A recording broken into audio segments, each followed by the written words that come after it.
Maximilien Robespierre was a French lawyer and politician, and is known as one of the most influential figures of the French Revolution.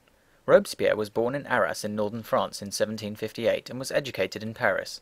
The young Robespierre was a bright student, and at the age of 17 he was chosen from the 500 pupils of his school to deliver a speech to the newly crowned King of France, Louis XVI. After he completed his law studies, he was admitted to the bar in Arras and began writing essays on politics and crime. Robespierre was greatly influenced by the philosopher Jean-Jacques Rousseau, especially his ideas on virtue and virtuous living. Robespierre believed in the innate good nature of the French people and their ability to further the nation. His frequent and popular public speaking led to him being elected to a minor political role, and later a representative of the National Assembly. He then became involved in the Jacobin Club, a famous and influential political society. After a war with Austria, which was opposed by Robespierre, he urged the overthrow of the monarchy, and the French Republic was declared in 1792.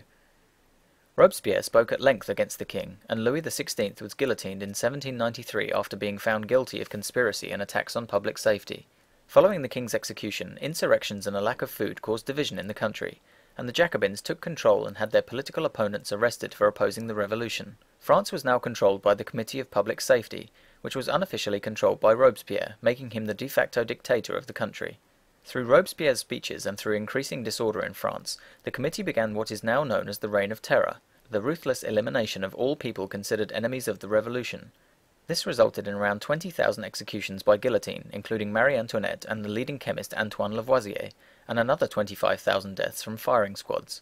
Tens of thousands of additional victims were also killed in several massacres across France. Robespierre then established the cult of the Supreme Being, which was made official religion of France and was based on the works of Jean-Jacques Rousseau and the Deist religion.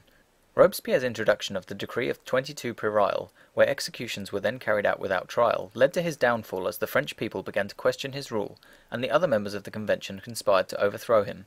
Robespierre and his followers were declared outlaws by the convention, and he was executed by guillotine without trial in 1794.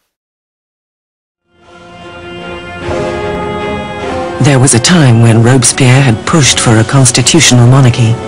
He now believes the king is too potent a symbol to the enemies of the revolution. A momentous decision is made. France will put its own monarch on trial. With the verdict a foregone conclusion, the only debate left is punishment.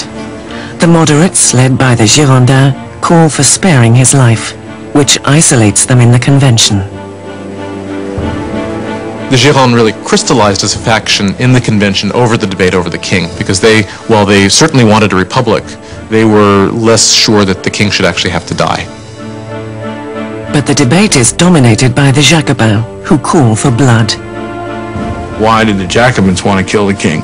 I think they wanted to kill the king because, as Robespierre brilliantly said, you have to kill the king so the revolution can live. If the king is right, then the revolution is wrong. In any system there had ever been, there's only one penalty for treason, and that is death. So in this sense, if the king is guilty of betraying the country in a time of war, then the argument is that he must suffer the death of a traitor. On the 20th of January, 1793, Louis XVI is declared guilty. The sentence is death.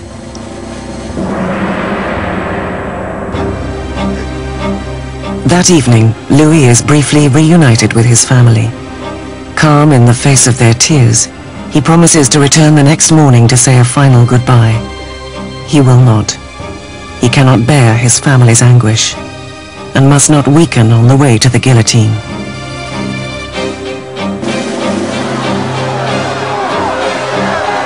In the morning, a closed carriage brings Louis to the scaffold, and he calmly makes his way to the blade.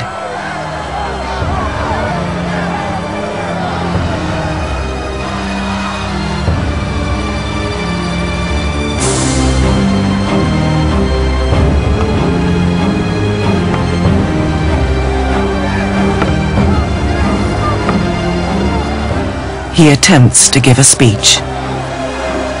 I die innocent of all the crimes laid to my charge. I pardon those who have occasioned my death, and I pray to God that the blood you are shedding may never be visited on France. but the guards drown him out with a drum roll.